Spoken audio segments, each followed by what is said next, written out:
नागपुर में चुनावी माहौल तेज है। 19 तारीख को मतदान होना है। मुख्य मुकाबला भाजपा और कांग्रेस के बीच है।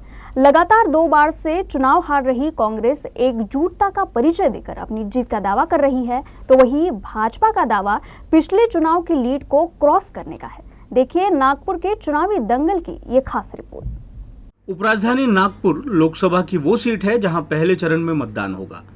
इस सीट पर भाजपा उम्मीदवार और केंद्रीय मंत्री नितिन गडकरी अपनी जीत की प्रबल दावेदारी पेश कर रहे हैं। चुनाव से पहले अपनी जीत बताने वाले गडकरी की जद्दोजहद इस बार अपनी लीड को बढ़ाने की है। पार्टी भी इस दिशा में काम कर रही है। कोशिश 5 लाख की लीड की है। इसके लिए ऐसे तबके जो अब तक पार्टी के वोट बैंक से दूर रहे हैं, उन्हें गडकरी की विकास पुरुष वाली छवि और सर्वधर्म समभाव वाली राजनीति से रिझाने की कोशिश है। पार्टी के मुताबिक गडकरी को इस बार मुस्लिम और दलित समाज के भी मत मिलेंगे और लीड बढ़ेगी। जनता सुज्ञ समझदार हो गई है और वोटर पहचानती है, सच और झूठ की लड़ाई को समझ चुकी है। और इसलिए मैं समझता हूँ कि नितिन गडकरी साहब जैसा जो व्यक्तिमत्व है, यह जाति पाति धर्म पंथ की चौकट में रहने वाला अभी नहीं है।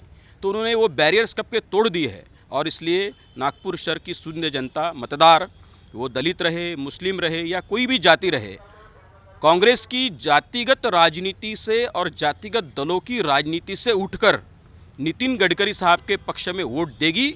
और हमारा विश्वास है कि हम 5 लाख वोट के भारी वोटों की मार्जिन से यह चुनाव जीतेंगे।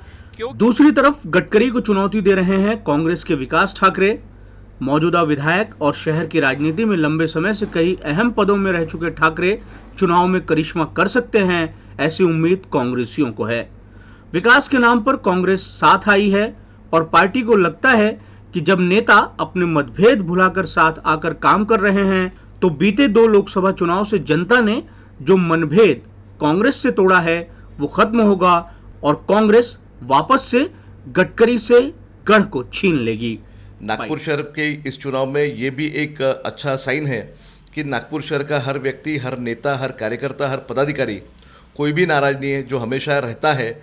इसलिए 100% पूरा कार्यकर्ता हमारे साथ में है, विकास भाव के साथ में है। तो ये जितने भी प्लस पॉइंट है, जितनी भी सकारात्मकता है हम देख रहे हैं, तो इससे हमारा पूरा प्लस होगा। उसके साथ साथ MIM का कैंडिडेट नहीं है, वंचित का कैंडिडेट नहीं है, और जिस प्रकार से लोगों का समर्थन ये पूरे चुनाव में मिल रहा है, तो उससे हम लोग पूरे आश्वस्त है कि विजय हमारा निश्चित होगा। भाजपा और कांग्रेस की जीत के दावे के बीच जानकार गडकरी की जीत की दावेदारी को अधिक मजबूत मानते हैं, लेकिन भाजपा द्वारा लीड की जो दावेदारी की जा रही है उससे ज्यादा इत्तेफाक नहीं रख रहे। गडकरी के लिए बहुत मुश्किल नहीं है। गडकरी जी आराम से उनके परफॉर्मेंस के बलबूते पर आराम से चुन के आएंगे। मगर मार्जिन जिस तरीके से लोग कह रहे हैं कि 5 लाख 4 लाख, मैं ऐसा मानता नहीं हूँ। मगर गडकरी जी को जीतने के लिए मुझे लगता नहीं कि बहुत कुछ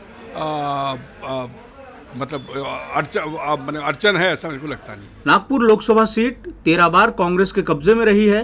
कांग्रेस के लिए यह सीट राजनीति की प्रयोगशाला जैसी भी रही है, लेकिन मोदी की लहर और गडकरी के नाम ने बीते 2 चुनावों से यहां का समीकरण बदल दिया है।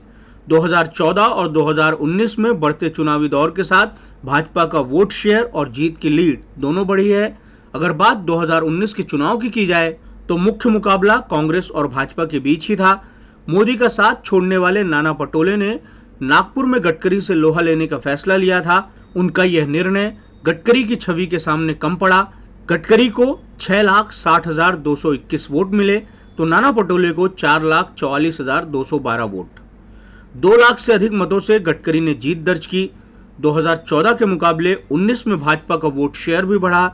2014 में गडकरी को 5,57,767 वोट मिले थे।